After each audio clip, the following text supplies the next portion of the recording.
কথাতেই আছে যেমন কর্ম তেমন ফল। দুনিয়ায় যেমন বোকামির কমতি নেই, তেমন বোকামি রেকর্ড করার ক্যামেরাও কমতি নেই।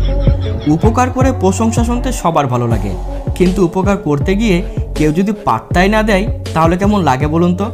বাচ্চা ছেলেটি এদিক ওদিক করতে গিয়ে জলের মধ্যে পড়ে যায়, তখন তার মা এসে তাকে তুলে নেয়। কিন্তু কাকু সুপারম্যানের মতো নেমেছিল ছেলেটিকে বাঁচাতে, মানে একটু প্রশংসা করতে আর কি। কিন্তু বেচারার পোড়া কপাল, প্রশংসা তো দূরে থাক, কেউ একটু তাকালো না পর্যন্ত। তবে উপকার করলেই যে আপনার সাথে ভালো কিছু ঘটবে তা কিন্তু মোটেও নয়। মেয়েটি রাস্তা পেরোতে পারছিল না দেখে ছেলেটি এসে হাতে ধরে তাকে রাস্তা পার করে দেয়, কিন্তু এর পরে যা ঘটতে চলেছে সেটা দেখার জন্য মোটেও তৈরি ছিলাম না। মানে দাদার এমন পরোপকারী মনোভাব দেখে বৌদি দেবী চণ্ডালিকার রূপ ধারণ করে।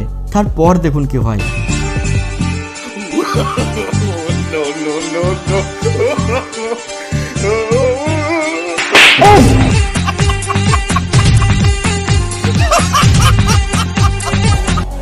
হায়রে কপাল, দাদা উপকার করেই ফেঁসেছে।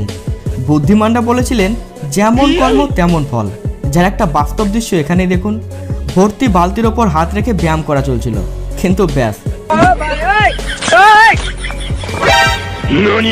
এজন্যই বলে বেশি পাকামি কখনোই ভালো নয়। সঠিক সময়ে সঠিক বুদ্ধির ব্যবহার আপনাকে অনেক বড় বিপদ থেকে বাঁচাতে পারে। লোক দুটি রাস্তায় যাচ্ছিল, তখন পিছন থেকে একটা গাড়ি এসে তাদের কাছেই দাঁড়ায়, আর লোক দুটিকে তোলার জন্য তিনজন গাড়ি থেকে বেরিয়ে আসে। তারপর দেখুন কি হয়।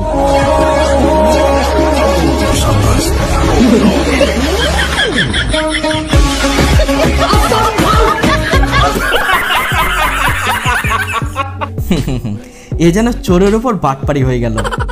গরম যা পড়েছে, একদম নাজেহাল অবস্থা। তাই শরীরকে ঠান্ডা করতে এই ভাই পুকুরের ধারে চুপচাপ ডুবে পড়েছিল। কিন্তু কোন এক অবধ পাবলিক লাশ ভেবে থানায় ফোন করে দেয়, আর পুলিশ এসে তাকে উদ্ধার করে।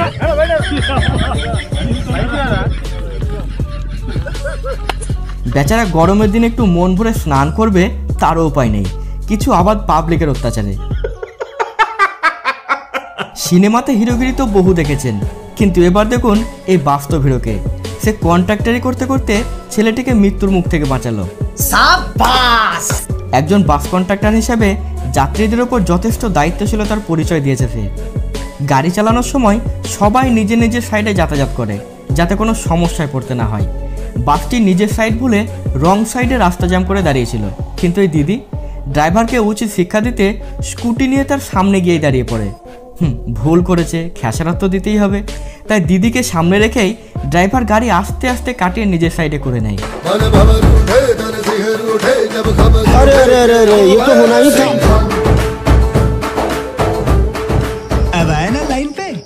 নিজেকে ক্ষতির মুখে ফেলে অন্যের উপকার করা নিহাত বোকামি ছাড়া আর কিছুই বলবো না। লাল ড্রেস পরা কাকু ট্রেন থেকে স্পাইডারম্যানের মতো ঝাঁপ দিয়ে পাশের লোকটিকে ট্রেনে উঠতে সাহায্য করলো, কিন্তু এবার বেচারা নিজের বেড়া জালে নিজেই ফেঁসে গেছে। শেষে ট্রেনটাকে মিস করলো।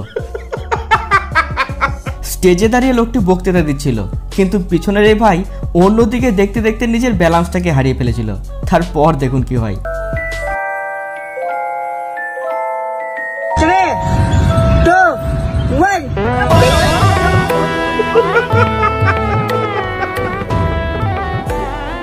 ক্লাসের ফার্স্ট বেঞ্চে বসা স্টুডেন্টরা ফার্স্ট সেকেন্ড থার্ড হয় ঠিকই, কিন্তু ট্যালেন্টের দিক থেকে লাস্ট বেঞ্চ অর্থাৎ ব্যাক বেঞ্চাররাও কোনো অংশে কম নয়।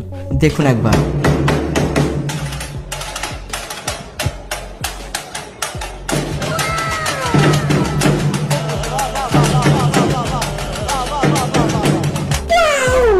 তো দেখলেন তাদের কামাল।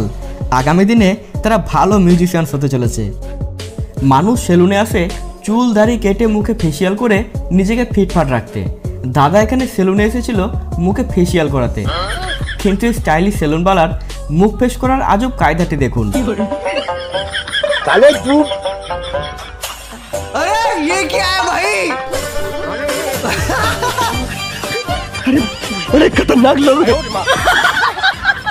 মানে এটাই বোঝা গেল না সে মুখের ভেতর ফেস করছে না বাইরে।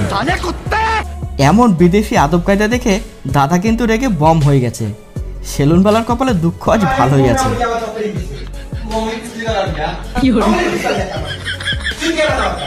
ইটকে আমরা হাতুড়ি দিয়ে ভাঙতে দেখেছি, কিন্তু দাঁত দিয়ে ভাঙতে দেখেছেন কখনো? হ্যাঁ, দেখুন এবার। हे प्रभु हे हरि राम कृष्ण जगन्नाथ प्रेमानंद ये क्या हुआ? জানি না আর কত কিছু দেখার বাকি আছে, উপরওয়ালাই জানে। 2024-এর লেটেস্ট বার্থডে সেলিব্রেশন মনে হয় এটাই ছিল।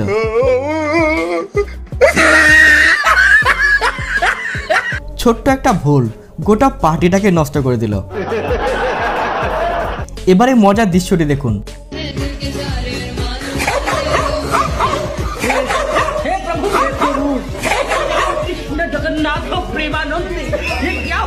তবে যাই বলেন, মেয়ে দুজন কিন্তু ভালোই ভয় পেয়ে গেছিল। কিভাবে সুযোগের সদ্ব্যবহার করতে হয় তাই ভাইকে দেখেই শিখতে হয়।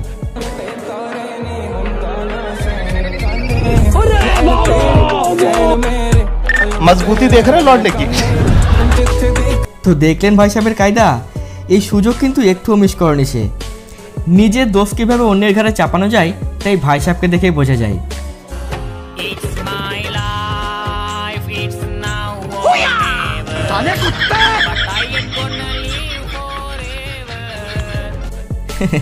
দিদির সাথে অকারণেই প্র্যাঙ্ক হয়ে গেল। ড্রাইভিং তো আপনি বহু দেখেছেন, তবে এমন প্রো লেভেলের ড্রাইভিং এ প্রথমবার দেখবেন।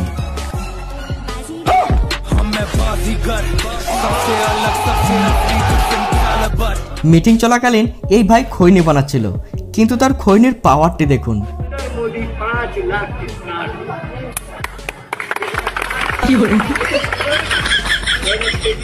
বাঙালি মানেই হাসি আর মজা। একজন বাঙালি পারে অচেনা কোনো মানুষের পিছনে লেগে তার মজা ওড়াতে। বাঙালিরা যখন চীনাদের সাথে কথা বলে তাদের পিছনে লেগে মজা ওড়ায়, তখন যা ঘটে আর কি।